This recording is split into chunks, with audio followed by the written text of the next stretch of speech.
Buenas tardes a todas y a todos. Muchas gracias por estar acá, por acompañarnos en este momento.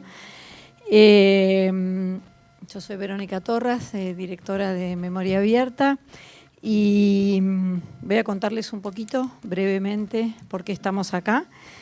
Vamos a presentar hoy un proyecto en el que venimos trabajando ya hace mucho tiempo, que se llama Marcas de Memoria, y es un sitio web en el cual hemos reunido una serie de, bueno, como lo dice el nombre, de distintas formas en las que se ha ido marcando el espacio público en la ciudad de Buenos Aires durante estos últimos años, largos años. En realidad el proyecto arranca un poco ya en las primeras marcas más vinculadas al contexto de la resistencia a la dictadura y atraviesa todos los años estos 40 años de democracia.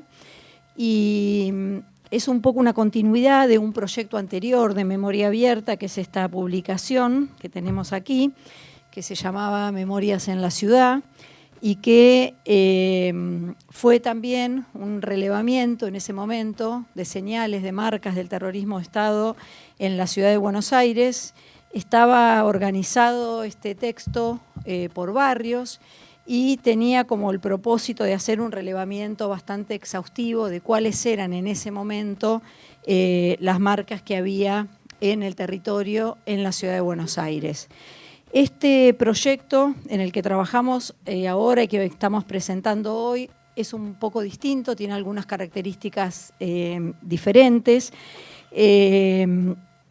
Por un lado, lo que nos pareció más interesante es hacer un énfasis no tanto en un relevamiento exhaustivo de marcas, por un lado porque el proceso de marcación ha seguido y se ha expandido en todos estos años y era muy difícil hacer un relevamiento exhaustivo, pero también porque nos parecía más interesante, como les decía, poner un énfasis en los procesos que han estado atrás de estas marcas, los procesos organizativos sobre todo, que son los que le dan el sentido y los que también sostienen en el tiempo estas marcas, ¿no? Porque no es que se hacen una vez y listo, sino que estas marcas tienen también todo un trabajo y un esfuerzo de sostenimiento, de darle sentido, de acompañarlas, de hacerlas acompañar por otros también, de hacerlas conocer, de visibilizarlas en sus diferentes formas, porque son muchas. Ya vamos a ir haciendo un poco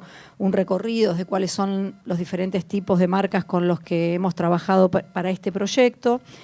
Y por otro lado nos tocó también de manera un poco, digamos, no arbitraria, pero sí fue una decisión que tuvimos que tomar también, cómo aproximarnos, ¿no?, a este tema, ya que no íbamos a hacer un relevamiento exhaustivo y que teníamos el propósito de contar los procesos organizativos detrás de estas marcas, también, bueno, cómo íbamos a organizar esta herramienta. Y un poco la forma que elegimos para organizarla tiene que ver con, pasen, tiene que ver con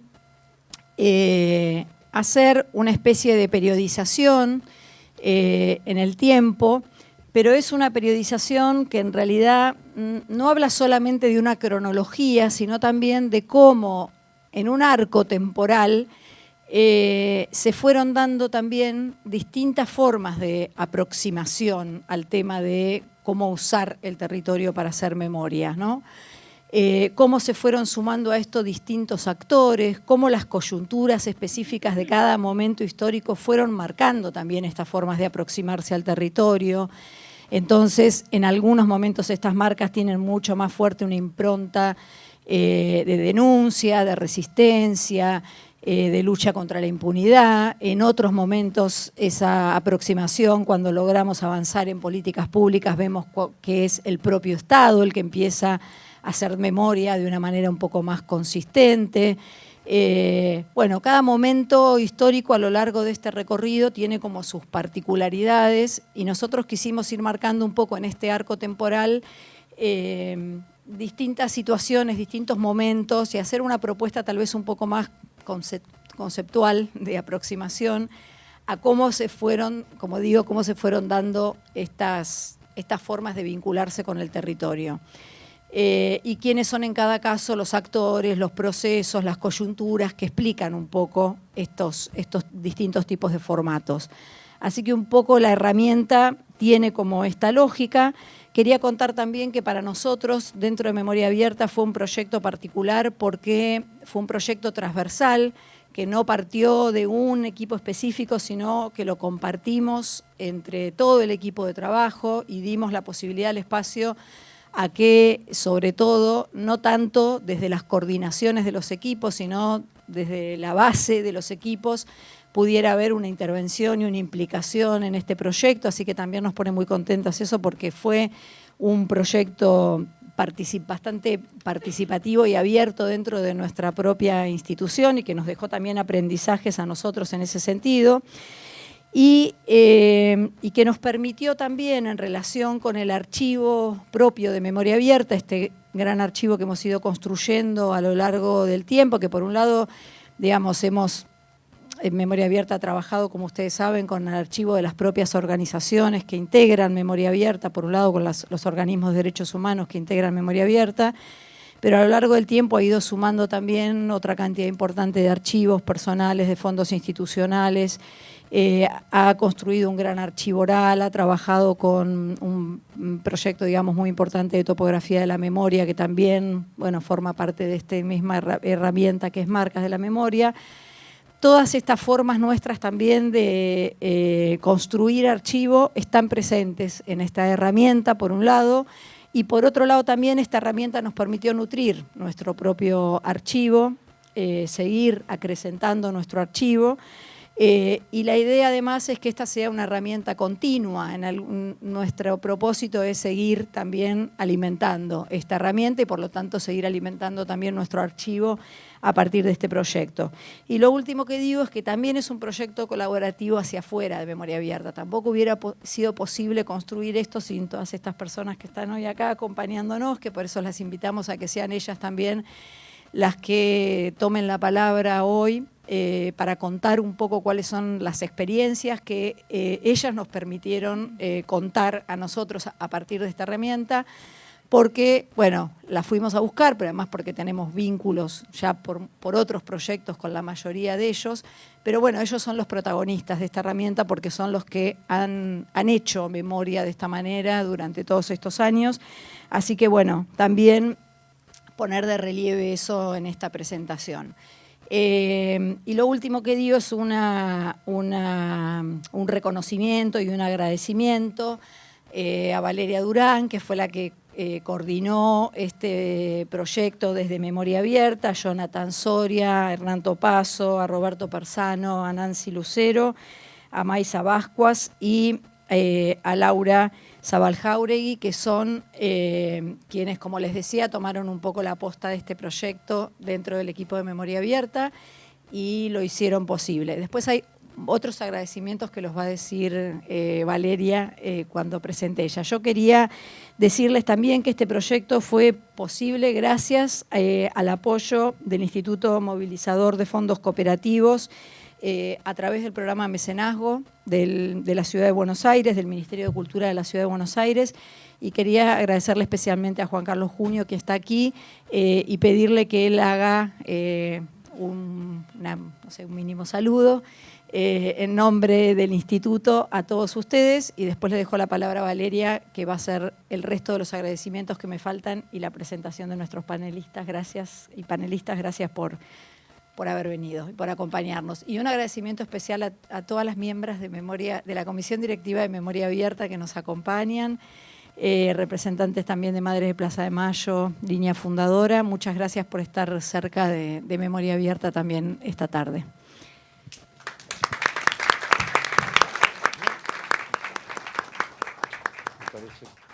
¿Yo o ella? Bueno, hola. Muy buenas tardes. Bueno, voy a proceder al mínimo saludo. No, porque como dijo Verónica, en realidad acá están quienes van a tomar la palabra como protagonistas. Le agradezco a Verónica especialmente que me haya planteado decir estas pocas palabras. básicamente en nombre del Instituto Movilizador de Fondos Cooperativos, del Centro Cultural de la Cooperación y del Banco Credicop, del Consejo de Administración de la Cooperativa, porque en realidad los fondos para el mecenazgo los pone el Banco Credicop y en definitiva las tres organizaciones estamos integradas en una, yo diría, somos lo mismo, la misma amalgama. Bueno, y también la bienvenida a nuestro Centro Cultural, a esta sala. En realidad nosotros en el tema de mecenazgo privilegiamos fundamentalmente a las organizaciones de derechos humanos, ¿no? Hemos dado, además de Memoria Abierta, hemos apoyado a abuelas, apoyamos a Teatro por la Identidad, o sea, esencialmente nuestro enfoque para hacer estos apoyos, que sé que todos sabemos que son muy importantes para llevar adelante los proyectos, porque se trata de plata y bueno, nosotros lo podemos hacer, enfocamos a las organizaciones de derechos humanos. Por nuestra filosofía fundacional de apoyo a estas organizaciones de derechos humanos, siempre las valoramos, nos sentimos, en fin, tributarios de las organizaciones de derechos humanos. Esa es la pura verdad también. Así que lo hacemos con convicción y lo hacemos con mucha felicidad, y siempre es imprescindible sostener a las organizaciones de derechos humanos. Antes los derechos humanos eran un curro y era un modo oblicuo y grotesco de atacarlas, y ahora directamente es la reivindicación lisa y llana de la dictadura, del negacionismo de los 30.000 desaparecidos, y si bien estamos fortalecidos, como hablábamos antes, de el triunfo electoral del último día, sin embargo Milei sacó el 30% de votos, ¿no? O sea que tenemos un problema político, cultural, ideológico en nuestra sociedad. Así que siempre vale la pena seguir luchando y bregando por defender toda esta experiencia notable de la historia argentina, que es precisamente lo que llevaron a cabo y llevan a cabo las organizaciones de derechos humanos. Todos sabemos, cuando digo experiencia notable, no es una frase literaria, sino que es un acontecimiento y un hecho histórico que, en fin, quizás es único en el mundo. Y todos, reitero, nos nutrimos de las organizaciones de derechos humanos y de toda su militancia y todo su trabajo. Así que bueno, esto es todo. Les agradezco que me den la palabra. Me tengo que ir a otra sala a la presentación de un libro. Hasta pronto y mucha suerte en el encuentro. Gracias, Verónica. Chao.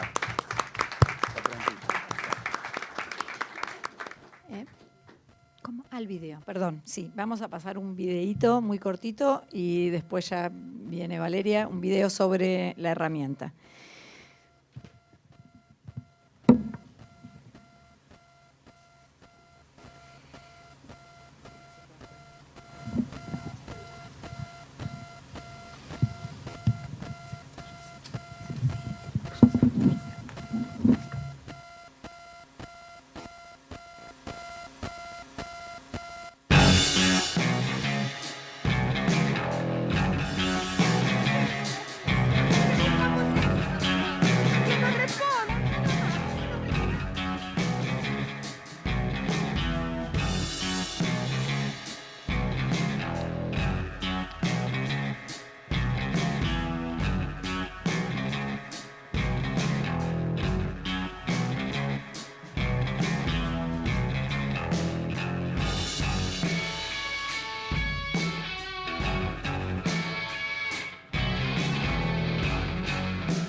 ¿Se escucha? Sí. La parte de los agradecimientos, quería agregar también a Lautaro Fernández Albamonte y Nacho Casinelli, que fueron una parte también muy importante para hacer posible este proyecto.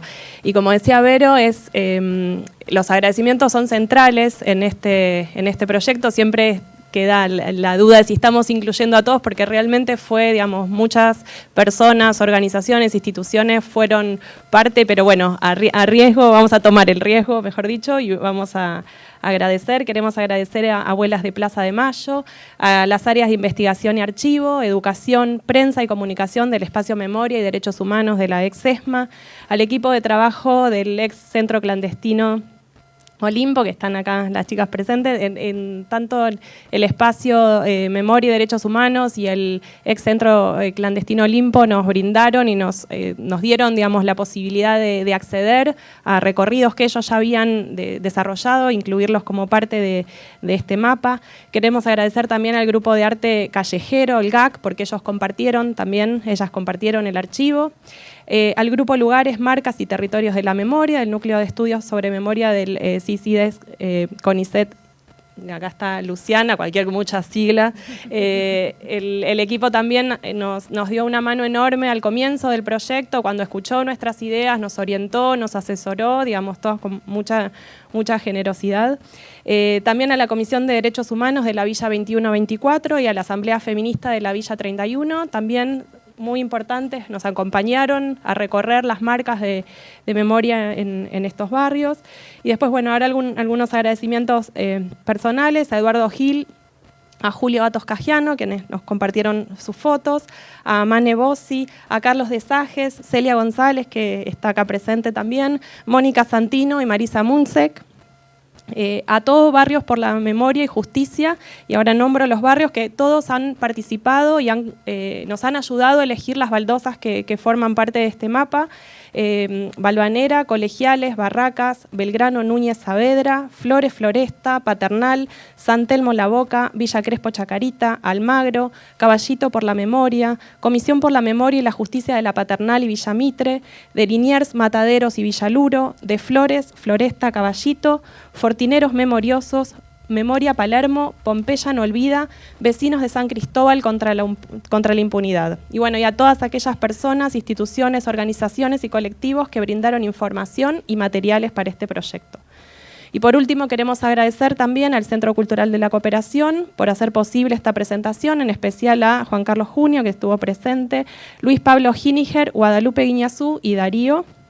Y bueno, ahora, como decía Verónica, pensamos que la mesa tomen la palabra quienes son las protagonistas de estas marcas, entonces las voy a presentar.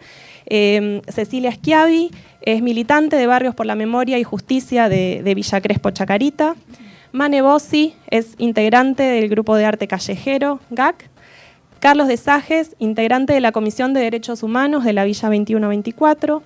María Eugenia Mendizábal y Cecilia Goldberg integran el Espacio para la Memoria y la Promoción de los Derechos Humanos, ex Centro Clandestino de Detención, Tortura y Exterminio Olimpo, ahora lo dije entero. Y Luciana Mesina, que es doctora en Antropología, investigadora y coordinadora del Grupo Lugares, Marcas y Territorios de la Memoria del IDES. Bueno, muchas gracias a todos y a todas por estar.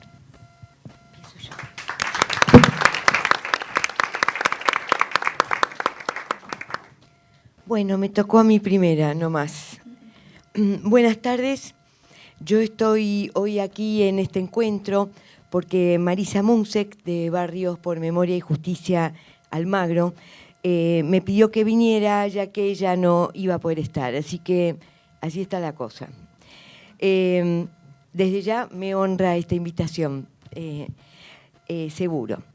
Bueno, a mediados de 2006 me sumé a Barrios Almagro Balvanera. En ese momento estos dos barrios trabajaban juntos. Ahí conocí a Marisa Munsek y a Alicia Lefur, nuestra querida, recientemente fallecida Ali.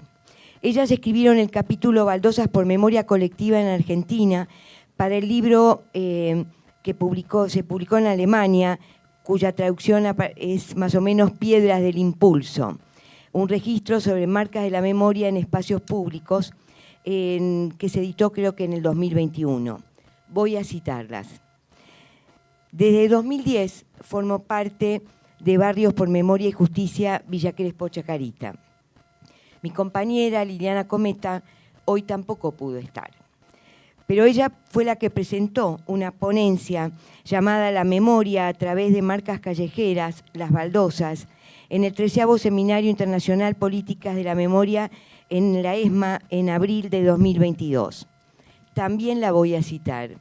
Como verán, vengo munida de machetes de lujo a full.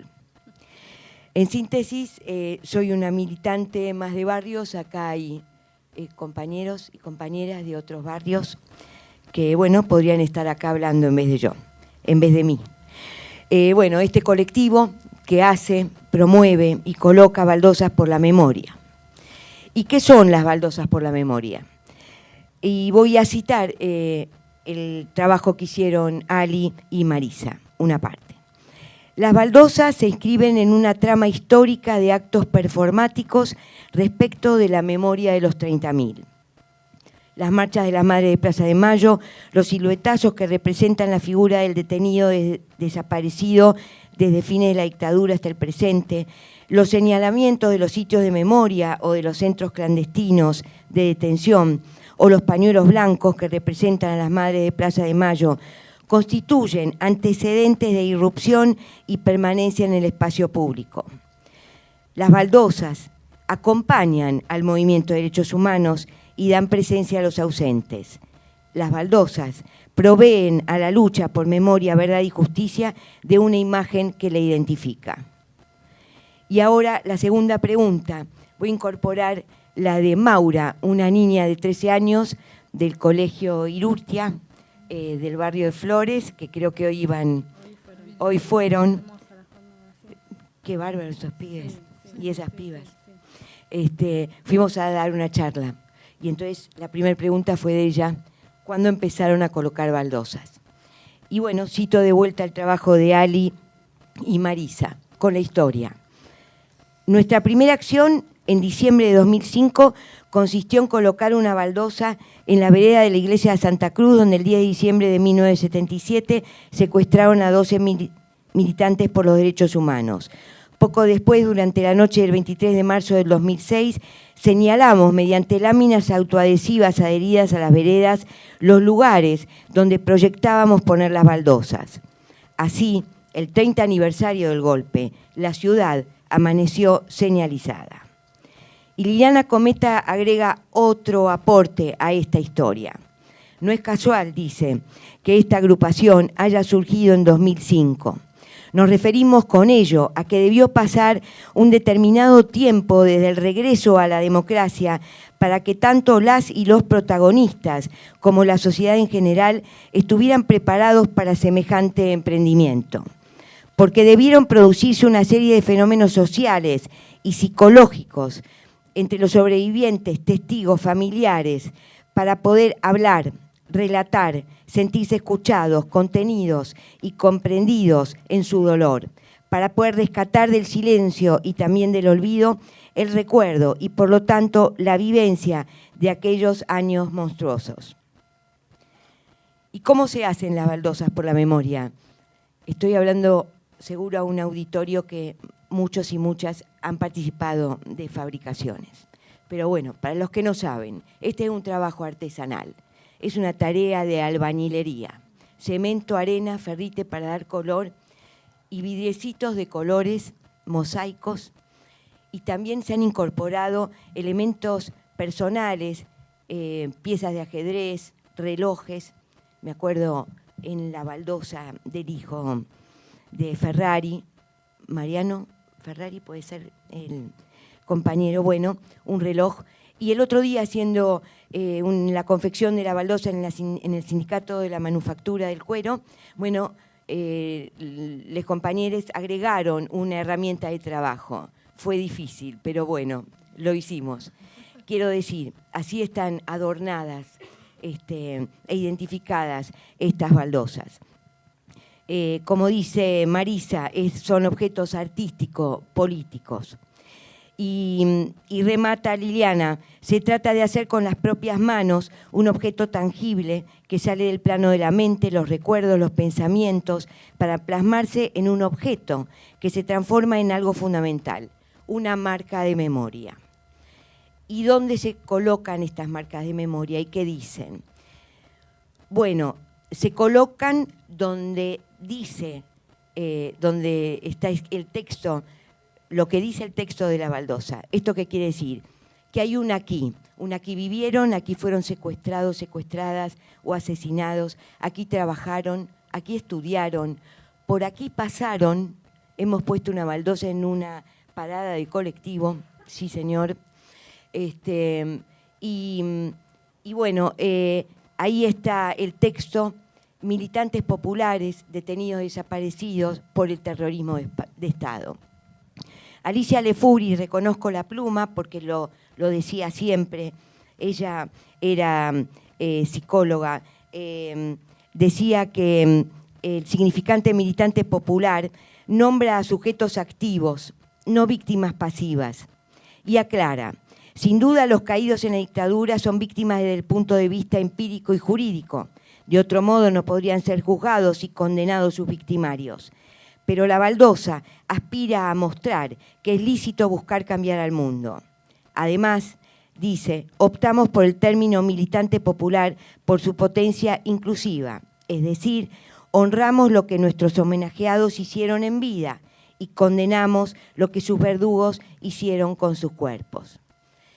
Y bueno, hay mucho por decir, esta fabricación colectiva, imagínense en un colegio, ahora se van a fabricar una, por lo menos el 2, me acuerdo, Emilio en Valvanera, se van a agregar nombres, en el normal 1, otra que me comentaba otra compañera, también el normal 4, bueno, con estudiantes, con alumnos y alumnas.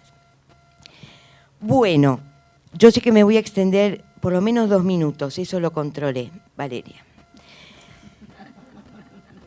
Pero vamos a salir de nuestro espacio de confort.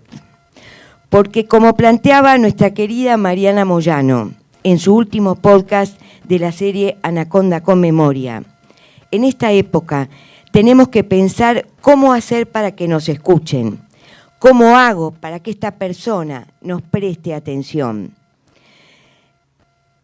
para recién después pensar qué le digo. Bueno, en esta primera parte de mi intervención, en este encuentro de marcas de memoria convocado por Memoria Abierta, esto no ha sido un problema. Ustedes vinieron acá para prestarnos atención y para escuchar lo que les tenemos que decir. Pero hoy tenemos un grave problema, lo dijo Junio. El 30% del electorado argentino votó una fórmula cuya candidata a vicepresidenta acaba de decir ayer nomás, a 40 años de la vuelta a la democracia, que todo lo dicho por madres, abuelas y los organismos de derechos humanos en estos 40 años es falso. Citando de nuevo a Mariana Moyano, el problema es que damos por sentado que ese otro está ahí, que me va a escuchar y que me va a escuchar lo que yo tengo para decir. Bueno, no. Casi 8 millones de personas no nos escucharon en 40 años. A pesar de que acá hubo un presidente de la Nación, Néstor Kirchner, que en 2005 pidió perdón por los crímenes cometidos por el Estado argentino y derogó las leyes de impunidad, reconociéndose como hijo de las madres y abuelas de Plaza de Mayo. Entonces, los barrios por Memoria y Justicia, todos, todas nosotros, tenemos un nuevo desafío, otro más. Nosotros los barrios creemos una herramienta adecuada. La colocación de baldosas por la memoria en la vereda de los barrios hoy se convierte en una intervención necesaria y eficiente para dar esta nueva batalla, porque podemos disputar el sentido común de la memoria colectiva desde el territorio. Podemos disputar la historia y contar tal cual fue, porque como dice Feierstein, la memoria colectiva se construye de abajo hacia arriba. Hoy no se niega, como dijo Junio también, Yo creo que se reivindica, se vuelve a hablar como los genocidas. Dicen que hubo una guerra. Nuestras baldosas contestan con la palabra detenido, desaparecido, que recuerda y subraya la inequidad de las supuestas fuerzas contendientes. Y ya termino, Valeria. Ayer el gobernador de la provincia de Buenos Aires, Axel Kicillof, dijo que los 30.000, las políticas de memoria, verdad y justicia, son constitutivas de esta democracia. No se pueden escindir, separar, obviar. De eso se trata. Y de eso nos vamos a seguir ocupando. Muchas gracias.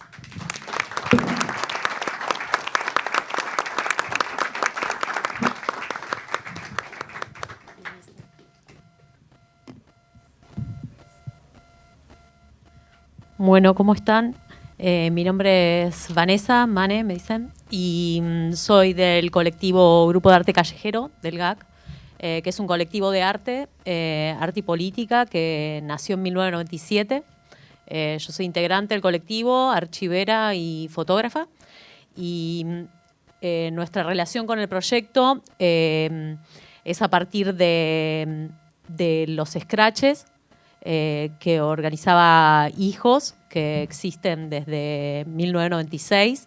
Los primeros scratches, como seguramente todos saben acá, eran más mediáticos, más dirigidos hacia personajes que de los genocidas más conocidos, Astiz, Videla, Macera, y posteriormente Hijos empieza a irrumpir de otra manera en los espacios con los scratches, a interferir en el barrio.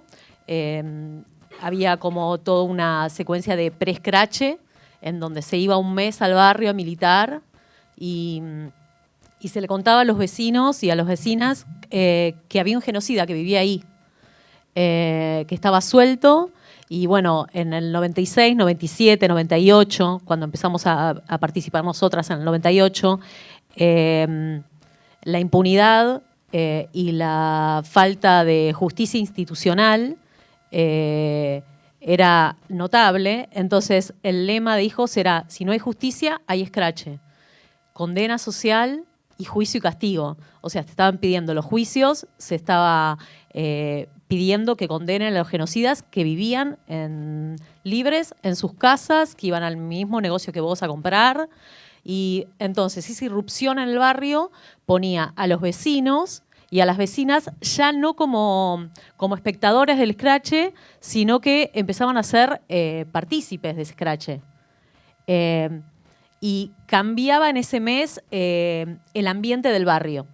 Nosotras nos sumamos a Hijos en el 98, en febrero, a proponer una idea que teníamos. Nosotras veníamos con la idea de antes de marcar por medio de la transgiversación del código vial, con estos carteles viales que se vieron en las imágenes, en algunas de las imágenes, marcar los centros clandestinos de detención. Era una cosa que nosotras queríamos hacer. Dijimos, esto no lo podemos hacer solas. Hijos está haciendo los scratches, vamos a presentarles el proyecto a ellos. Vamos a decirles, queremos hacer esto, ¿qué les parece? A compartir, éramos hermanas generacionales aparte. Entonces, vamos a una asamblea de Hijos, nos presentamos, hacía un año que trabajamos juntas, hoy ya hace 26 años que trabajamos juntas, nos presentamos y decimos, queremos hacer esto. Ellos dijeron, está buenísimo. Entonces fuimos por los carteles preventivos de a tantos metros, vive tal genocida, a tantos metros, tal centro clandestino de detención. Con eso irrumpíamos en el espacio del que venía manejando y miraba los carteles con las leyes del tránsito. Irrumpíamos no solo en el momento del scratch, sino que quedaba esa huella después, que alguien se tenía que subir ahí, descolgarla, y tenía toda una logística eso. Y aparte ellos dijeron, queremos pedir juicio y castigo también. Entonces ahí surgió el cartel rojo, el cartel de prohibición, con la gorra, pidiendo juicio y castigo. El primer scratch, la primera actividad que participamos fue el 18 de marzo, me acuerdo, del 98, fue en Comodoro Pi, que declaraba Macera en el juicio. y llevamos los carteles rojos nomás como pancartas.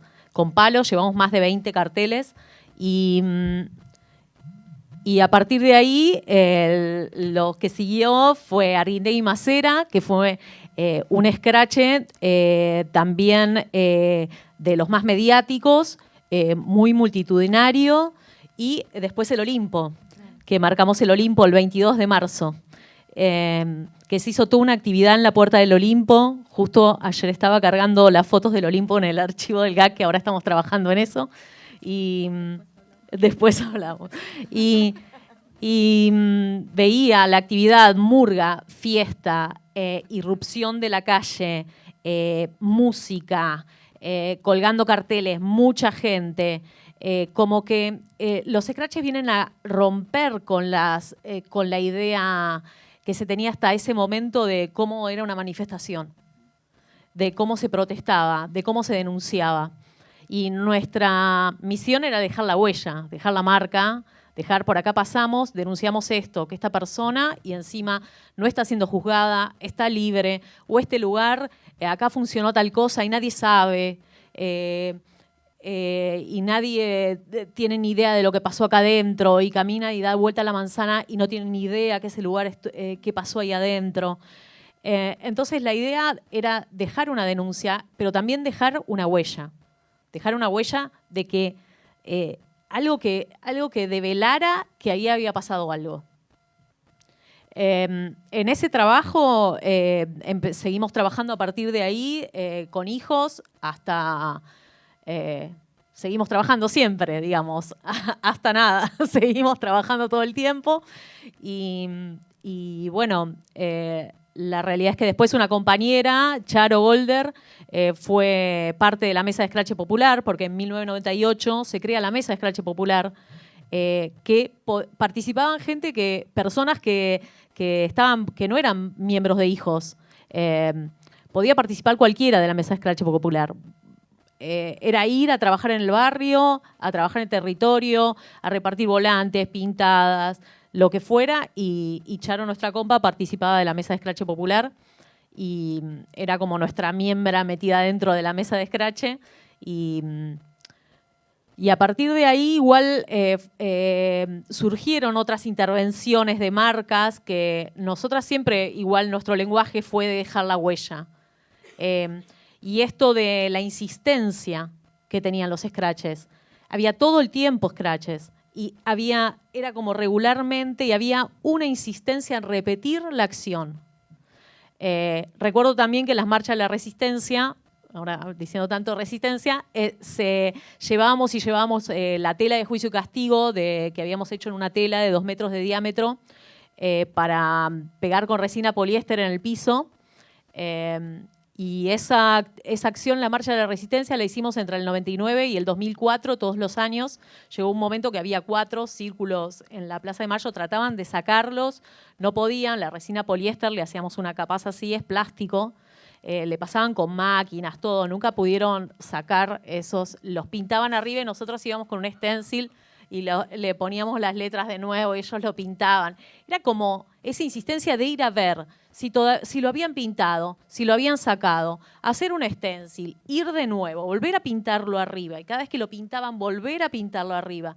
Y me hace acordar también a la placa de Gustavo Benedetto, del 2001, con todas las rupturas y cosas que sufrió esa placa. Y todo lo que tuvimos que hacer para que dure un poco más. También en ese trabajo con hijos estaba el Aquí Bien Genocidas, que era un afiche que hacíamos nosotras, que era un mapeo de los scratches. O sea, como que el trabajo de los scratches se profundizaba en otras líneas. Y en los 24 de marzo, en el recorrido de la marcha del Congreso a Plaza de Mayo, pegábamos esos carteles de Aquí Bien Genocidas. Eso fue entre el 2001 y 2006. Que no era un mapeo de los genocidas y los centros clandestinos de detención que hay, sino que era un mapeo del trabajo de hijos. Era de los que habían sido escrachados y los centros clandestinos de detención que habían sido trabajados con actividades. Entonces, ese mapeo cada año se iba reeditando, haciendo una nueva versión del afiche, agregando los nuevos escrachados y agregando los nuevos centros clandestinos de detención. Y ahora que veo este trabajo, como que me hizo recordar a la que vi en Genocidas, y ahora que estoy acá en el CCC, también les quería contar que nosotras en el 98, cuando nosotras le decíamos el banquito, les digo, nos prestaban una oficina en un sótano en la calle Maipú para guardar nuestras cosas de taller. O sea que tenemos una conexión con el CCC que, de hecho, en el 2001, cuando tiramos los soldaditos paracaidistas, lo tiramos desde el CCC de Maipú. Así que como que tenemos una estrecha relación. Y bueno, obviamente que todo esto se remodificó cuando Néstor hizo las leyes, sacó las leyes de obediencia debida y punto final, y las cosas, y empezaron los juicios. Entonces, lo que nosotros pedíamos que haya los juicios, empezaron a haber los juicios. Lo que pedíamos que marcaran los centros clandestinos de detención, empezaron a marcar los centros clandestinos de detención. Y ahí era como que se abría un espacio distinto, ¿no? De trabajo al interno del grupo y también de ver que todos esos espacios de lucha habían sido como reconocidos o vistos. Pero bueno, ahora pasan estas cosas igual que contó acá la compañera. Y sí. Así que bueno, les reagradezco que nos hayan invitado y que nos hayan tenido en cuenta para el proceso del trabajo. Nosotros ahora estamos haciendo el archivo del GAC. Está en un proceso desde el 2019 y bueno, estamos trabajando mucho en ello, en la carga de datos y bueno, espero que lo puedan ver prontito. Así que les agradezco.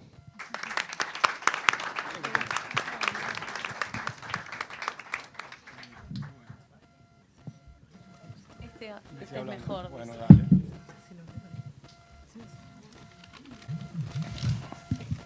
Llega. Cuidado el pisito. Cuidado. Ahí va. Hola. Buenas tardes. Bueno, lo que les voy a contar, creo que también cosas parecidas. Les va a sonar conocido porque cosas parecidas han sucedido en distintas villas y en distintos barrios populares de la ciudad de Buenos Aires. En el caso nuestro, obvio que tiene su particularidad. Y es un poquito una historia de personas y de colectivos. Hace 47 años, el 29 de abril del 76, se llevan de la 21 a varias vecinas y vecinos. Entre ellos a Teodoro, a Ricardo, a Oscar y a María Esther, que no volvieron. Los tres muchachos, así se le decía en el barrio tiempo atrás, en tiempos del silencio, digamos, y del miedo, solo se les refería eufemísticamente por los muchachos, fueron fusilados, torturados, fusilados y sus cuerpos aparecieron en el Parque Centenario. En el caso de María Esther, no apareció más, no supimos más nada de ella, estaba embarazada. Esto se los cuento que obviamente en una comunidad como la nuestra, aclaro que no hablo por el barrio, yo no soy vecino del barrio, sí hablo por la organización a la cual pertenezco, que es la Comisión de Derechos Humanos, y que ninguno de mis compañeros podía estar hoy acá, así que hablo desde esta mirada, arbitrariamente y también seguramente injustamente, porque cosas se nos escapan y nos vamos a olvidar, y también por la brevedad de lo que contamos. Les cuento que fue un 29 de abril porque esa fecha quedó como marcada en el barrio, esa es la primer marca. Aún en dictadura se hacía un rezo, un rezo disfrazado para recordarlos. Terminada dictadura, se hacía un fogoncito, unos mates cocidos, unas tortas fritas, y ahí se les compartía a los más jóvenes del barrio quiénes habían sido, qué había pasado y por qué se los habían llevado.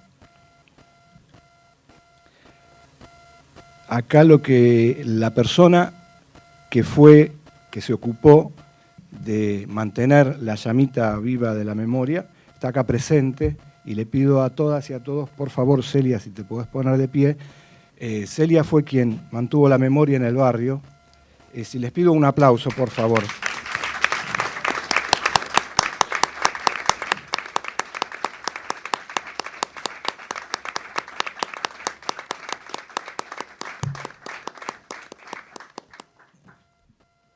Ella es nuestra alma mater. A comienzos de los 90, Celia junto con otras compañeras y compañeros formamos la Comisión de Derechos Humanos, y fue muy difícil porque en esos años el tema en el barrio era prácticamente tabú, no se hablaba. Lo que les mencioné recién, eufemísticamente se les decía cuando Celia insistía, pero ¿no te acordás que, los muchachos, y no se mencionaba más nada, ni qué había pasado, ni lo que había sucedido, nada. Desde esta Comisión de Derechos Humanos continuamos con la tarea que Celia inició y que poco a poco nos fuimos dando cuenta de que teníamos que hacer algo más con esto. Cada año ese fogón se fue transformando en algo más grande, en algo más compartido, en nuestra tarea militante, por decirlo de alguna manera. Ya en el año 97, uno de los partidos del barrio, Partido Comunista, pone una placa en una esquina, en la esquina de Iriarte y Luna, que ya no está porque esa zona se ocupó y ahora hay casas ahí, así que esa placa no está más. Y para el 20 aniversario, en el 96, nosotros antes de venir para la plaza con varios jóvenes y chicas y chicos del barrio, hicimos un festival mismo en el barrio, hicimos un festival musical. Y ahí también ya se dio el primer debate entre nosotros de que por qué íbamos a hacer un festival musical por algo que había sido tan trágico y doloroso, ¿no? Y que era triste. Para nosotros como que recordábamos como haciendo duelo. Y ahí otra vez nos ilumina la compañera y nos recuerda que los muchachos y María Esther, cuando hacían sus reuniones, primero hacían su reunión seriamente y luego terminaba sus reuniones y sus actividades con una fiesta, le decían tertulia. Y en esas tertulias se disfrazaban, ponían música, jodían, digamos, hacían lo que cualquier joven, chico o chica, hacía. Así que, ¿por qué no íbamos nosotros a recordar su vida de la misma manera? Así que nos cambia la perspectiva. Pasamos de dar testimonio y de denuncia del horror a recordar la militancia, ¿no? A recordar su militancia, quiénes habían sido como personas. Y si bien siempre fuimos pocos en cantidad, siempre hubo acompañándonos luchadores de nuestro barrio o de otros barrios. Recuerdo a Coco Rivero, que ya no está con nosotros, Salvador Herrera de otros barrios que venía a acompañar siempre. También recuerdo de organismos siempre han venido, recuerdo a Graciela de la Liga, que tampoco está con nosotros, al Pastor de Luca, que era vecino del barrio, cerquita, y también nos acompañaba, Madres, Norita ha estado más de una vez acompañándonos. ¿Hay alguien de exdetenidos acá? De exdetenidos, de la asociación, ¿no? Porque me acabo de dar cuenta en estos días que viendo los videos de cuando hacemos la marcha de antorchas, creo que está en YouTube, así que cuando vean a alguien díganle que lo busquen.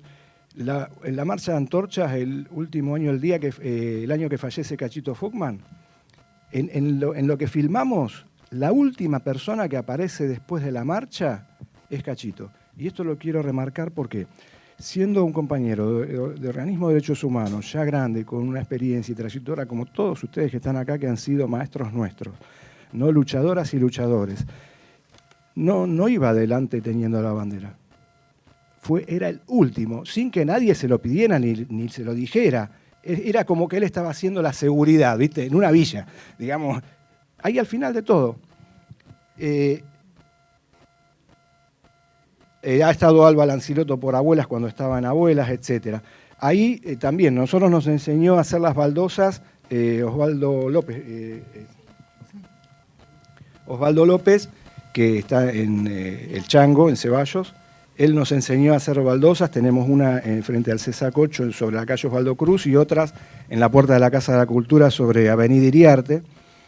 Yo soy un inútil y sin embargo no sabés el orgullo que sentí en hacer, como vos contaste, esa baldosa. Pero bueno, casi siempre en la calle o en algún pasillo del barrio, en una esquina, en un lugar amplio, se hicieron estos homenajes cada 29 de abril. Confieso que a veces lo hacíamos el 30, porque como el primero, al día siguiente del 30 es feriado, entonces nos resultaba más fácil quedarnos hasta tarde haciendo fuego, música, etc. Pero no pasó un año en que no se hiciera un homenaje a estos compañeros. A partir de 2001 y del auge de las luchas populares, empieza a llenarse de organizaciones el barrio, y entonces nos fue mucho más grato contar con muchas más organizaciones, y también nos pusimos a compartir y a coordinar las actividades, y a debatir qué hacíamos, a discutir, etc. Ya para 2006, por ley, se decretó, ¿se acuerdan? El Día de la Memoria, creo que fue en el 2002, pero en el 2006 ya en las escuelas, en las instituciones educativas, con lo cual ahí los docentes y las escuelas cerca del barrio, y ahora hay escuelas dentro del barrio también, y ya desde antes teníamos un bachillerato popular en el barrio que es orientado en derechos humanos, que la comisión también fue impulsora de ese bachillerato popular. Participábamos de los homenajes, obviamente. Así que en las instituciones educativas ahora nos invitan a los jóvenes, a Celia, a gente de distintas organizaciones, a hacer los recorridos, y no solamente las charlas en las escuelas para contar qué pasó en el barrio, sino también ahora hacemos la recorrida por las marcas, que ahora les voy a relatar esas marcas y señalizaciones que existen actualmente. Quiero destacar el rol de los curas, ¿no? El padre Daniel de la Sierra era el cura en aquel momento en la dictadura, que también se opuso a la dictadura, y es muy recordado en el barrio, y la comunidad católica de Cacupé también participa de estas actividades.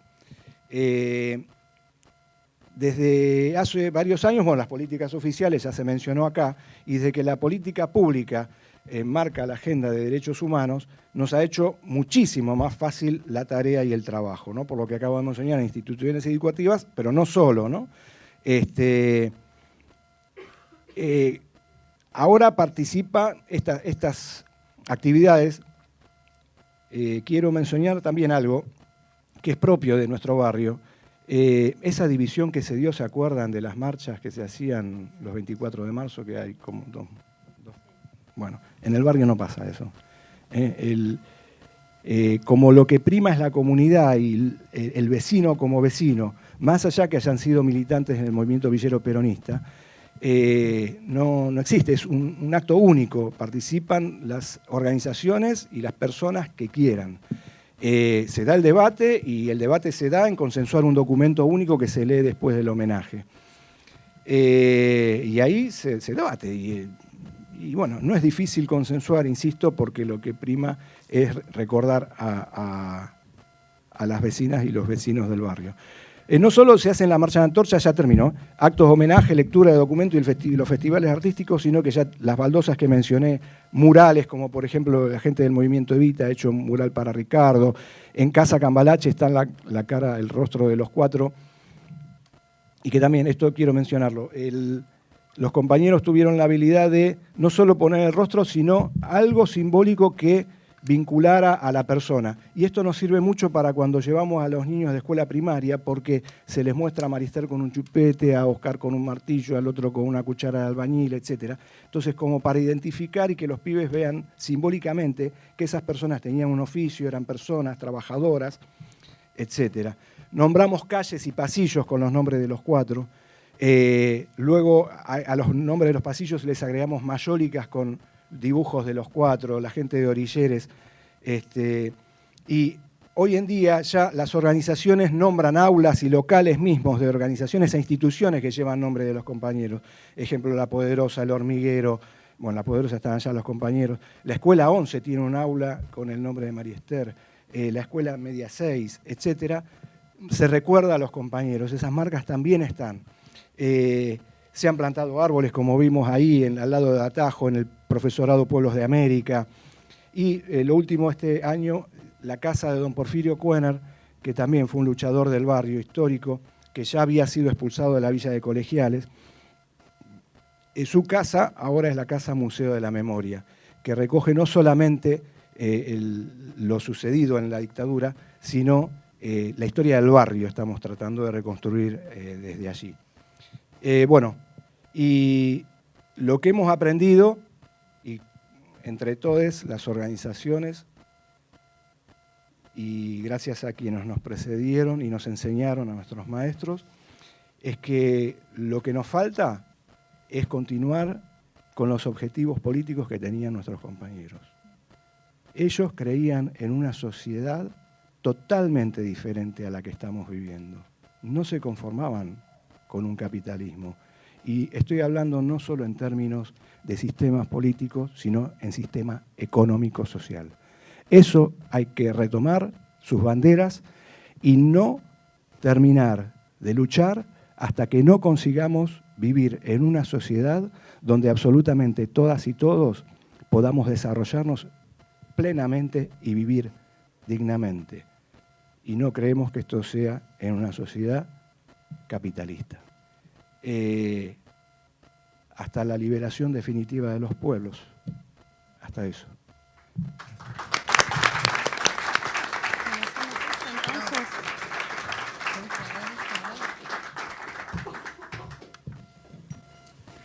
Bueno, buenas tardes. Mi nombre es Cecilia Goldberg y acá con María Eugenia somos parte del equipo del Ex Olimpo. Nosotras estamos en el área de investigación. Bueno, Maru es coordinadora, sobre todo de contenidos del espacio. Y bueno, somos trabajadoras, sí, trabajadoras del Ex Olimpo. Somos sociólogas, pero bueno, venimos a contar un poco el modo en que trabajamos, en que realizamos estas señalizaciones. Y bueno, nada, antes que nada también agradecer, invitarnos a participar de esta herramienta, ¿no? Bueno, nada, nosotros queremos contar un poco el camino que nos fue llevando al proyecto que forma parte de la herramienta del mapa que se presenta hoy. Son ya 17 años desde que se echó a la Policía Federal del Olimpo y se constituyó como espacio para la memoria. Y actualmente depende de la Dirección de Sitios de Memoria de la Secretaría de Derechos Humanos de la Nación. Y esto fue posible por la organización de vecinos y vecinas, sobrevivientes, familiares, organizaciones barriales y militantes de derechos humanos. Una organización que se comenzó a dar desde mediados de los años 90. Bueno, acá los compañeros mencionaban, ¿no?, estos hitos mediados de los 90, el 2001, pero bueno, que se sostienen también en una lucha persistente, a veces más silenciosa. Entonces nosotros, digamos, en estos trabajos de investigación lo que tratamos de hacer es rescatar también esos momentos de aparente vacío o esa cosa más subterránea, ¿no?, que explota en estas acciones cuando se empiezan a juntar esa conciencia, ¿no? Y bueno, acá en los años, ya desde los 80, pero a mediados de los 90, el Ex Olimpo funcionaba como planta verificadora vehicular, dependiente de la policía, y algunas organizaciones de vecinos, junto con, como decía, organismos, empiezan a marcarlo, no solo como un ex centro clandestino, sino también como un símbolo de impunidad, ¿no? la presencia de la policía en ese lugar era realmente, nada, eso. Ellos decían, por ejemplo, en varios de estos actos, los policías decían que ese era su monumento. Había un enfrentamiento cuerpo a cuerpo con los vecinos y con instituciones del barrio. Entonces, bueno, nosotros lo que hicimos en un trabajo de archivo, que después vamos a contar un poquito más en detalle, es que cada uno de los puntos que marcan estas señalizaciones, ¿no?, en este proyecto intenta dar cuenta de los modos en los que la sociedad local y el barrio se organizó en pos de echar a la policía y de recuperar ese espacio para el pueblo. Bueno, y también fue posible que se transformara en sitio de memoria porque hubo un reconocimiento del estado de esta demanda colectiva. O sea, el Olimpo fue una pelea del barrio y fue un reconocimiento del Estado para que se recuperara como espacio para la memoria. Entonces, nosotros queríamos aprovechar este espacio para contar el modo en el que hacemos la reconstrucción de esta historia, sus motivaciones iniciales y las actuales, y también queremos compartir los modos en los que investigamos en un espacio de memoria, recuperando la intervención y la participación. Así que, bueno, le doy la palabra a Maru. Bueno, gracias. Bueno, como son muchos los ejes, pero en este proyecto en particular trabajamos el barrio, queremos contarles que ya en el 2007 empezamos un proyecto que se llamaba Memorias de Vecindad, que era un nombre raro. Habíamos armado un plan de investigación con muchas áreas y saber qué y quiénes eran los vecinos y qué recordaban y cómo se representaban el espacio y cuáles eran las experiencias que tenían era un desafío grande, pero también hubo un poco de tensión porque apenas se había recuperado el espacio. ¿Por qué gastar tiempo en los vecinos? ¿No? ¿Por qué? Y bueno, y ahí tuvimos una espalda fuerte y generosa por parte de las y los sobrevivientes que dijeron, sí, vayamos a ver quiénes son. No los vecinos que estaban organizados políticamente, que habían actuado en los scratches, que habían hecho cosas para echar a la policía, sino quiénes son estos otros vecinos. ¿Qué saben? ¿Y qué sienten? ¿Son los mismos de aquella época? ¿Son otros? Entonces armamos un proyecto de investigación y lo hicimos y fueron 145 encuestas que cada una era una maravilla y un desafío. Hubo compañeros que hicieron una encuesta y se fueron, digamos, porque hasta ahí se aguantaba y otros que hicieron muchas más, ¿no? Me río, pero era fuerte porque cada vez que volvíamos a hacer una encuesta nos juntábamos y decíamos qué pasó y nos sacábamos nuestros prejuicios y nos encontrábamos que teníamos un montón de prejuicios.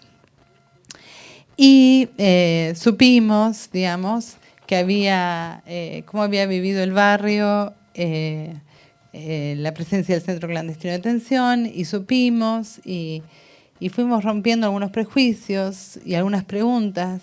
Si ellos eran cómplices silenciosos de la dictadura, si habían sido víctimas de algún modo los vecinos, qué es lo que callaban, cuánto sabían. Y llegamos a distintas conclusiones, pero fue muy interesante porque pudimos, vamos a decir, desarmar los prejuicios y también hacernos preguntas sobre ellos porque eran nuestros, entre comillas, destinatarios de las políticas que íbamos a hacer ahí mismo. Había vecinos y vecinas, esto no es sorpresivo porque pasa todavía con las comisarías, hay gente que no pasa por la vereda de una comisaría, ¿no? Pero había que no pasar por la vereda del Olimpo, que era toda una manzana, o sea, una omisión de un talante espectacular, ¿sí? Entonces, había gente que entraba con un acto escolar y las madres se quedaban todas en la puerta. Entonces, trabajar esos tabúes eran necesarios, porque en realidad los llamábamos tabúes y porque quisimos poner un nombre misterioso, pero en realidad eran miedos, eran formas de protección, eran imposibilidades, o estaban en contra de lo que estábamos haciendo, ¿no? Entonces, ir descomponiendo esto fue muy importante, y sí que fue importante también el acompañamiento de las y los sobrevivientes, porque es central la pregunta y es central esa generosidad que tuvieron de decir, bueno, vamos a ver qué es lo que pasó afuera, para poder entender también un poco este territorio y de ahí comprender esto como un territorio concentracionario y no solamente como el centro clandestino, paredes adentro, ¿no? Que comunicaba cosas y que comunicaba. Bueno, ahí tenemos un montón de cosas para compartir, pero comunicaba terror y comunicaba miedo y comunicaba impotencia y a alguna gente dice que no le comunicaba nada. Entonces, saber todo esto y sistematizarlo fue muy importante. Y sobre todo las compañeras sobrevivientes que participaban en la mesa en ese momento, en la mesa de trabajo y consenso del Espacio para la Memoria, en ese momento nos decían, si nosotras podíamos ver los edificios, si nosotras podíamos escuchar los autos, los chicos que iban a la escuela, ¿cómo puede ser que nadie haya escuchado nada? Y esa pregunta era una pregunta que iba a redundar también en cierta forma de conocimiento sobre el terrorismo de Estado, sobre el genocidio. ¿Qué implica saber? ¿Y qué lugar tiene el querer saber? ¿No?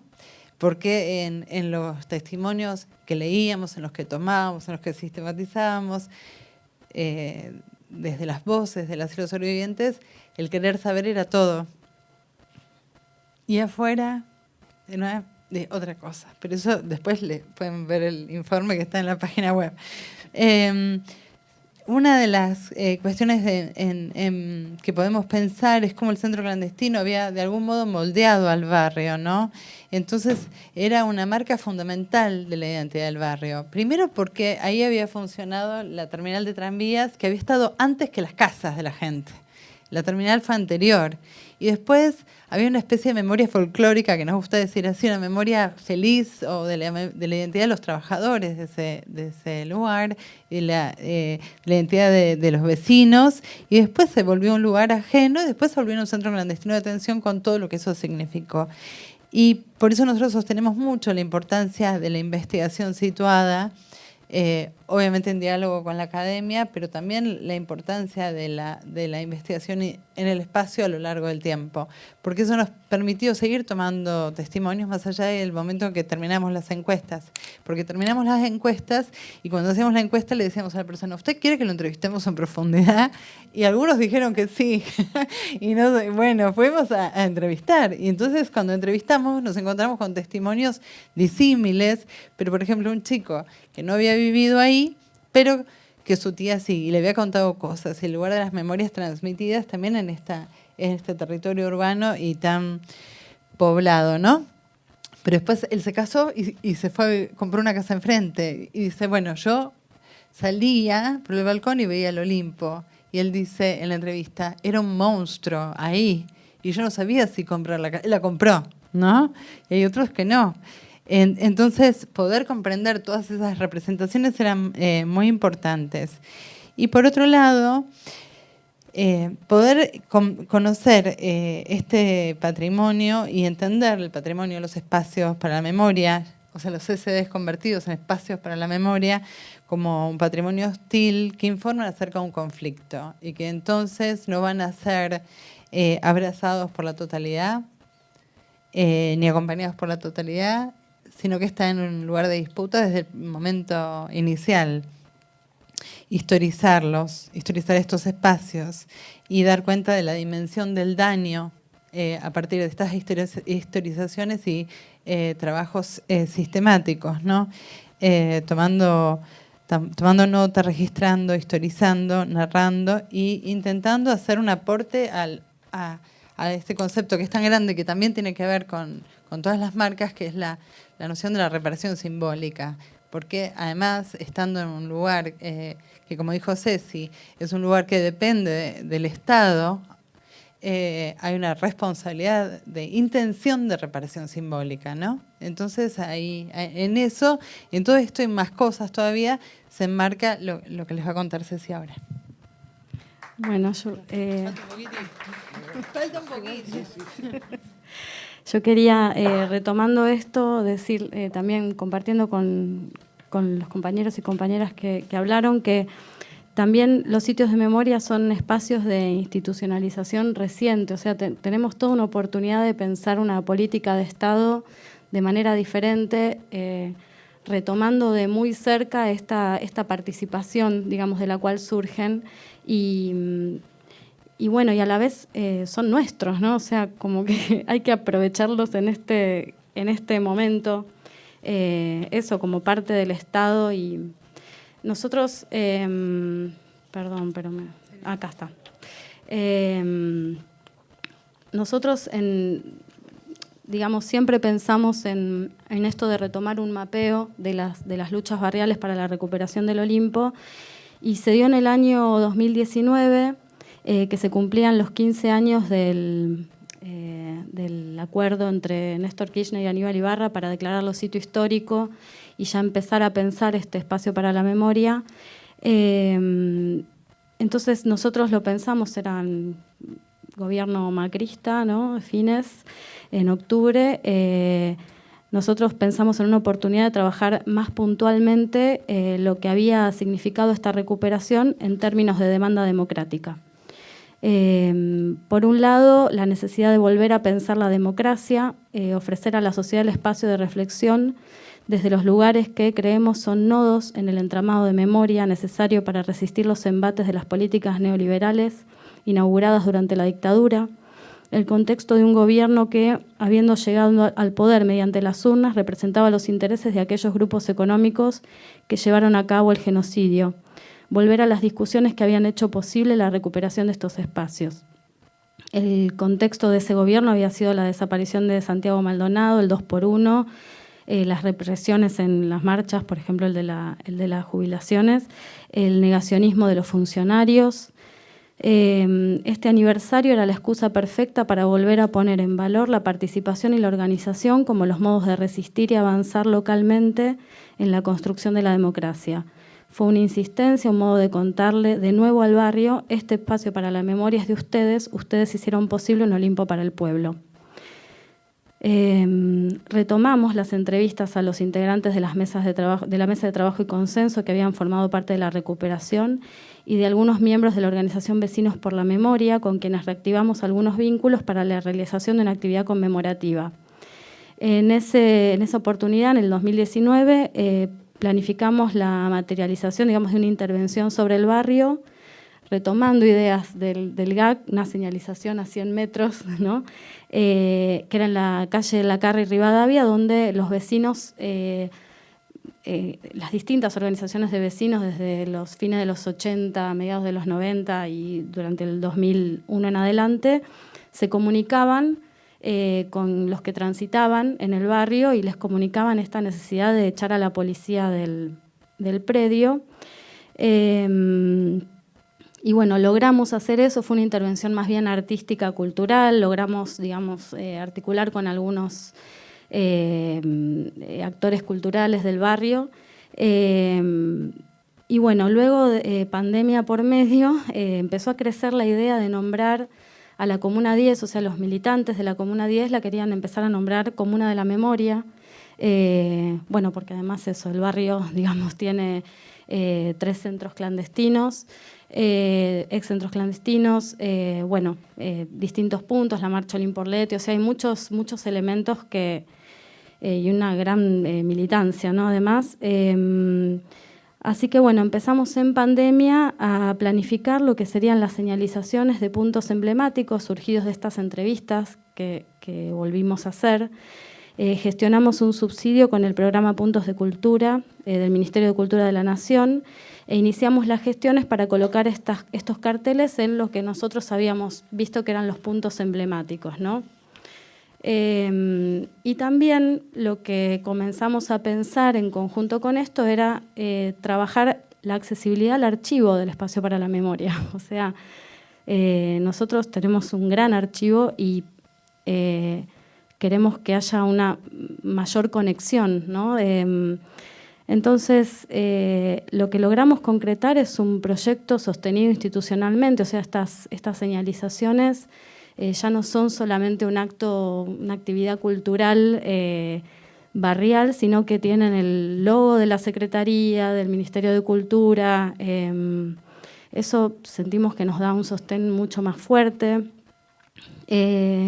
Así que bueno, logramos para el 24 de marzo de este año colocar la primera señalización en la escuela número 2, que tiene una larga historia de interacción con el espacio. Y bueno, podemos colocar esta primera señalización e inaugurar el circuito de 5 señalizaciones. Y el 16 de agosto, que es otra fecha emblemática para el espacio, porque fue el inicio del funcionamiento del centro clandestino, pudimos concretar este resto del circuito, ¿no? A la señalización en la Escuela 2 se sumó la Casita de la Selva, la Plaza Ramón Falcón, el Parque Avellaneda y la esquina de la Carri Rivadavia, que además nos habían sacado ese cartel. Sí, ese cartel inicial lo habían sacado y pusieron otra, la comuna 10 puso otro sobre que salía el colectivo de ahí. Bueno. Así que bueno, esto también fue, digamos, pautado con estos actores barriales, ¿no? La Casita de la Selva, la Mesa de Trabajo y Consenso del Parque Avellaneda también, digamos, participó del texto de esta señalización. Y estos carteles tienen un QR que lleva directamente a nuestra página, donde presentamos el proyecto y tenemos algunos materiales de archivo que todavía nos falta seguir desarrollando y trabajando. Bueno, ya estamos casi y solo queríamos agregar como la intuición que nos genera o la sensación que nos genera saber que pudimos armar estas marcas en diálogo con la marca que es el Centro Clandestino de Detención, digamos, la marca. Sí, es como imposible obviarla. Cuando nosotros hicimos la encuesta le preguntábamos a los vecinos, porque hicimos a la redonda, ¿qué lugares significativos hay en el barrio? O sea, atrás estaba en el Olimpo. Le preguntábamos eso. Y muchos decían el Parque Avellaneda y después el Olimpo, pero otros decían el Olimpo. Obviamente, todos los que estaban a favor de la recuperación, los que estaban en contra, era imposible no nombrarlo. Bueno, nosotros tenemos esta sensación que tenemos ganas de compartir, de cómo entran en diálogo entonces las baldosas que están en el barrio, con el centro clandestino, con estos otros carteles, y pensamos cómo dialoga la narrativa que se da en la pedagogía de la memoria en el sitio de memoria en relación no solamente con el crimen allí ocurrido, el crimen de lesa humanidad, sino también la resistencia que es narrada por los compañeros, y pensar cómo podemos ir hilvanando y dar pistas para poder hilvanar, para que quienes van por la calle, quienes visitan el sitio, puedan ir hilvanando estas historias de militancia, de resistencia, adentro del Centro Clandestino de Detención, desde las voces de quienes nos contaron lo que sucedió ahí, que son los sobrevivientes, y de los vecinos que se animaron a organizarse, que también dieron cuenta de lo que estaba faltando en la democracia en ese momento, ¿no? Y un poco alertar y sostener este estado, digamos, de vigilia, ¿no? De vigilia que contaban las compañeras, que contaba Carlos, de vigilia en el sentido de estar despiertos en el espacio público. Pensábamos con Ceci que toda marca en el espacio público así pensada, eso tiene un montón de presupuestos y de hipótesis sobre el uso del espacio público, sobre los conflictos en el espacio público y sobre el espacio público y la comunidad y la sociedad que deseamos construir, ¿no? Entonces, sostener ese lugar deseante de la construcción de estas marcas y sostenerlo también con una idea de participación comunitaria, ¿no? Que es el fuerte de todos estos proyectos, y también en los sitios, aún con la presencia del Estado o porque está el Estado, también hay que demandar esa participación. Eso nada más.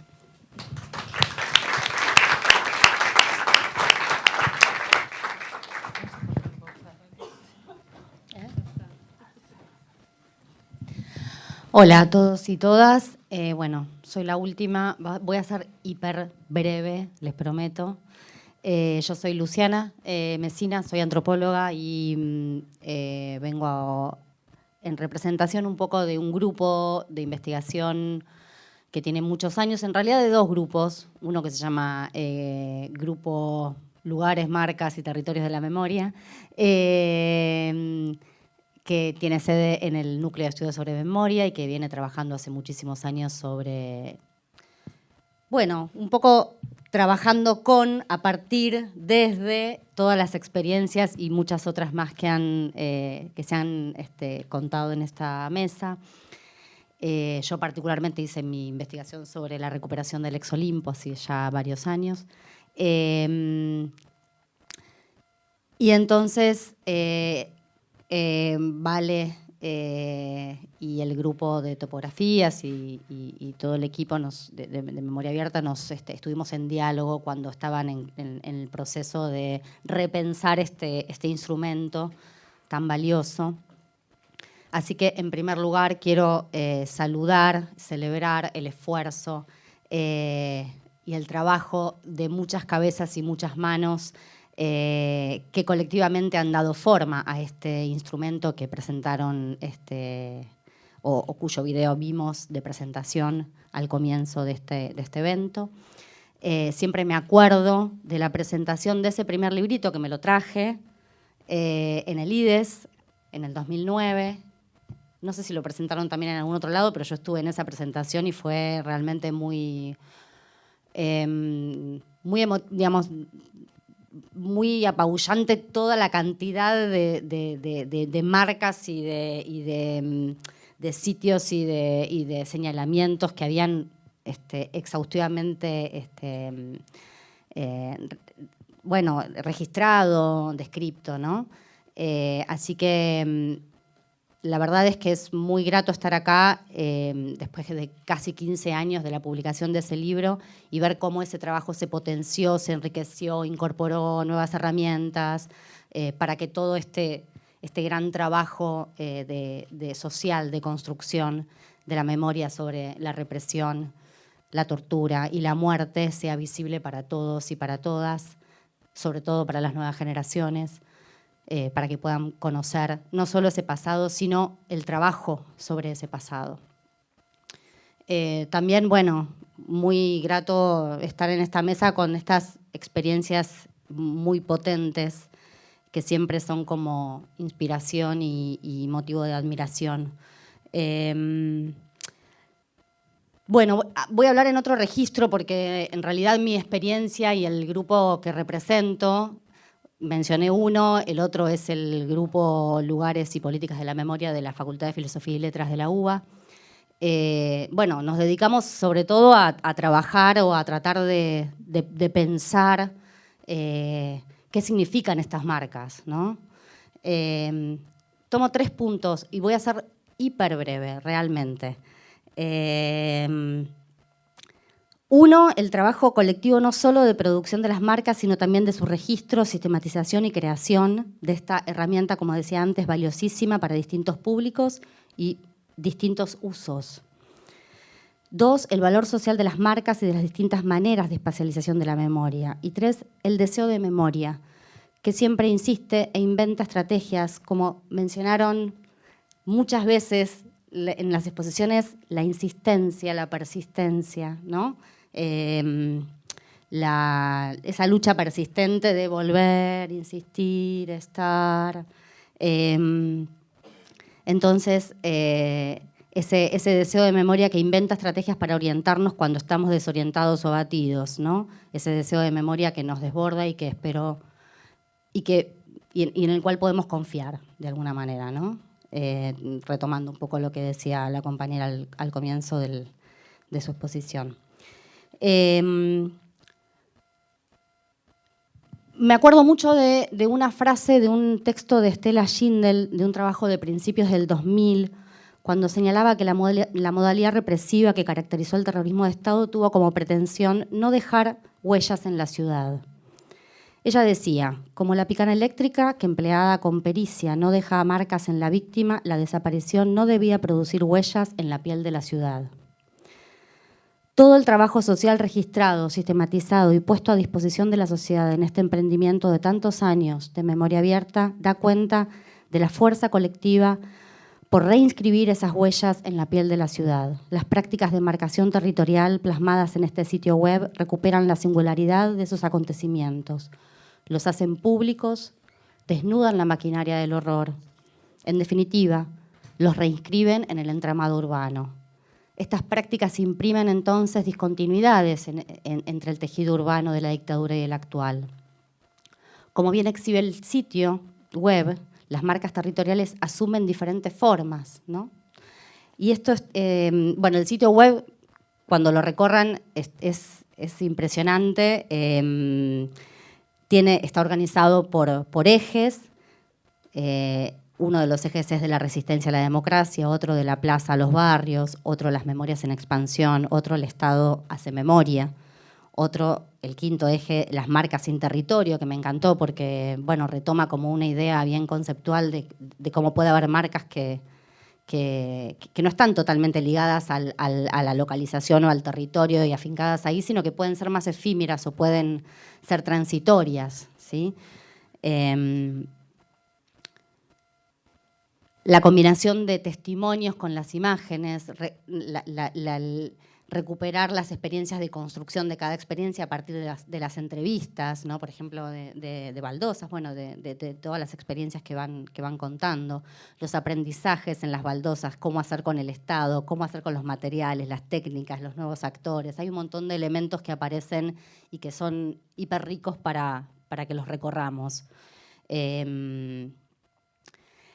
En relación a al primero, también lo que me gustó fue que el primero tenía esta pretensión de exhaustividad y estaba como muy ligado a lo urbano, ¿no? La organización era como por barrios y acá hay como una historia, un esfuerzo que me pareció, que a mí me gustó mucho por centrarse en la historia del objeto marcas, ¿no? Y tratar como de historizar y que la organización siga un poco más esa topografía, podemos decir, y no tanto por ahí lo urbano como organizado por barrios, ¿no? Entonces hay como una densidad histórica también de cada marca, de cómo se gestó, de cómo fue el trabajo sobre su creación y lo que puede provocar, que me pareció hiper interesante.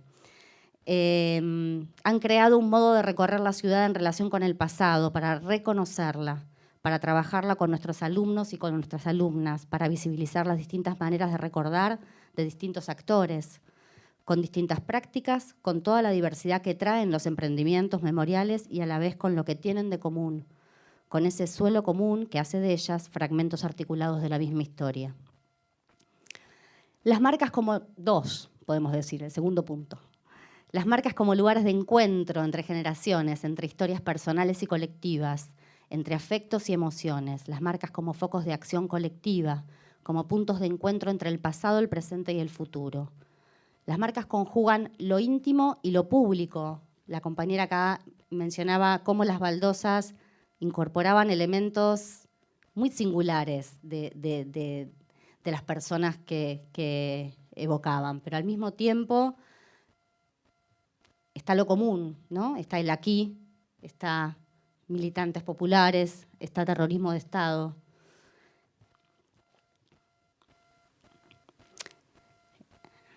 Las marcas entonces conjugan lo íntimo y lo público, son al mismo tiempo puntos de sutura que de alguna manera reparan, pero al mismo tiempo crean nuevas historias, porque sus hacedores, visitantes, espectadores, transeúntes pueden constituirse en nuevos testigos de ese pasado. Y me gusta la idea de nuevo testigo, de crear nuevos testigos, ¿no? De que la transmisión se produce en la creación de esos nuevos testigos que pueden tomar ese legado. Por eso uno de los desafíos que aparece con mucha presencia es la vigencia y actualidad de estas marcas para las futuras generaciones. Es decir, la pregunta en torno a cómo mantener un lazo con ese pasado que, sin desconocerlo, minimizarlo o desdibujarlo en su contenido específico, pueda decir algo del presente, de los problemas actuales, desde herramientas, códigos, modos de interpelación que no sean ajenos o extemporáneos para las nuevas juventudes, sus preocupaciones e intereses. Las marcas son el resultado de procesos de memoria, pero activan nuevos procesos de memoria cuando interpelan a las nuevas generaciones. Y el desafío siempre vigente es cómo lograr que esas marcas, sitios, espacios sean apropiados socialmente, como decía Maru recién, o Ceci, y convertidos en verdaderos lugares de ciudadanía. Ahora bien, la pregunta que solemos hacernos también es cómo tratamos y evocamos el pasado. Y acá muchas veces se cuela un par de opuestos, que es más conceptual, entre los tipos de memoria planteados, bueno, por Todorov, entre memoria literal y memoria ejemplar. Hay una cantidad de consideraciones que podríamos hacer sobre esta cuestión que no voy a hacer, pero la que sí me interesa hacer es que se la suele pensar en términos dilemáticos y no problemáticos. Yo sugiero que no son formas memoriales puras que se excluyan o se hallen enfrentados. La memoria literal es la mala memoria y la memoria ejemplar es la buena memoria. Diría antes bien que aquello que se suele asociar con la literalidad, la fijeza, la repetición, la insistencia en lo mismo, puede ser leído de un modo positivo, como convicción del daño ocasionado y como perseverancia en la lucha por su reconocimiento y reparación, y que incluso muchas veces funcionan de modo solidario con el horizonte de ejemplaridad. Funciona la memoria literal de un modo solidario con el horizonte de ejemplaridad que se exige sobre los procesos memoriales. Y 3, último punto, y ya termino. Las marcas son algo así como la objetivación de un deseo de memoria. ¿Qué nos mueve hacia los emprendimientos memoriales como hacedores o visitantes? ¿Qué nos predispone más y mejor al nunca más, al imperativo de no repetir? ¿Cómo podemos acercarnos mejor a su cumplimiento? ¿Alcanza el entendimiento del pasado para ponernos a salvo de un horror futuro? Esperemos que no sea tan cercano.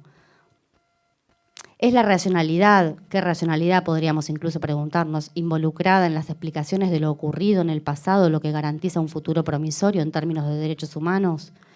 Muchas veces la memoria se conjuga en términos morales como un deber. Yo lo que encuentro en todo este inmenso trabajo de décadas y de generaciones es otra cosa. Más que un deber, lo que veo es un deseo de memoria. Las prácticas de marcación del espacio conjugan lo colectivo, lo político y lo afectivo. Y todo eso se entrelaza de alguna manera en ese deseo de memoria que no es estrictamente equivalente o que al menos no coincide plenamente con lo que usualmente llamamos deber de memoria, con el imperativo. Podríamos pensar que el deseo de memoria insiste en todos nosotros y nos compromete de un modo pujante hacia una memoria que convoque, interpele y sensibilice desde la elección y no desde la obligación. Y creo que todas las experiencias que acá se han contado y las muchas experiencias que traen ustedes y que seguramente también están plasmadas en este sitio, que es, repito, un sitio valiosísimo para el encuentro con ese pasado, nos hablan de eso, de la insistencia, de la persistencia, de un poco de la confianza en ese hacer. Bueno, muchas gracias.